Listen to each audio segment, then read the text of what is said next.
अभी तुम इस कामना की शिद्दत को पूरी तरह नहीं समझ सकते। मैं अहिंसा के उसी नाद का प्रतीक हूं जिसने इस ब्रह्मांड को एक सूत्र में बांध रखा है, जिसका होना इंसानियत का होना है।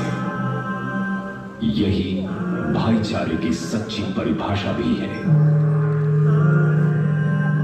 सम्राट अशोक की ऐतिहासिक कहानी प्रारंभ होती है उनके दादा चंद्रगुप्त मौर्य से। ईसा की चौथी शताब्दी का अंत एक बटी हुई राजनीतिक स्थिति के शुरुआत का समय था। देश, जन, विश्व, ग्राम, कुल और राज्यों में बटे हुए थे। अलग अलग प्रदेश, अलग अलग शासक, अलग अलग शासन व्यवस्था, अलग अलग कायदे कानून। समय आया ईसा पूर्व 321 का। 25 साल का नौजवान चंद्रगुप्त मौर्य। हालांकि राजा नंद के मुकाबले उसकी फौजी ताकत कम थी, लेकिन कौटल्य जैसे गुरु की कूटनीतिक चालें नंद की फौज पे भारी पड़ी।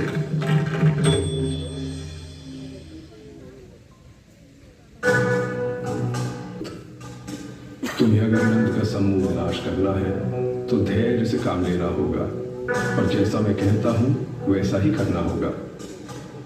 भूखे को अगर थाली की गर्म खिचड़ी खानी हो तो बीच में कभी हाथ नहीं डालना चाहिए। इससे हाथ तो जलता ही है, मुंह भी जलेगा और पेट में छाले पड़ जाएंगे। इसलिए चंद्रगुप्त, खिचड़ी को किनारे से खाते हुए बीच की ओर बढ़ो। इस तरह बिना खुद को आहत किए तुम आखिरी दाने तक को खा सकते हो। ठीक उसी प्रकार तुम्हें नंद के राज्य पर विजय प्राप्त करनी है। मेरे बताए मार्ग पे चलो। वो समय दूर नहीं जब सत्ता का केंद्र तुम्हारे हाथों में होगा। तुम अधिपति बनोगे। चंद्रगुप्त ने कौटल्य के बताए मार्ग पर चलना शुरू कर दिया। सीमावर्ती क्षेत्रों के साथ छेड़छाड़ शुरू हुई। लक्ष्य था केंद्र पर अधिकार जमाना। गंगा किनारे का प्रदेश चंद्रगुप्त की मुट्ठी में आ गया। इसी बीच सिकंदर भारत से वापस लौट गया। सिकंदर के चले जाने से जो खालीपन पैदा हुआ, चंद्रगुप्त ने उसका भरपूर फायदा उठाया। चंद्रगुप्त उत्तर पश्चिम की तरफ बढ़ता चला। इन प्रदेशों को तेजी से अपने कब्जे में करता सिंधु नदी तक जा पहुंचा।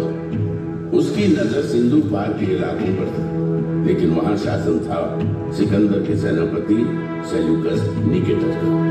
चंद्रगुप्त रुक गए। उनकी नजर मध्य भारत पर पड़ी। उसने नर्मदा के उत्तर में स्थित प्रदेशों को अपने कब्जे में ले लिया, लेकिन सिंधु पार के इलाकों को अपनी मुट्ठी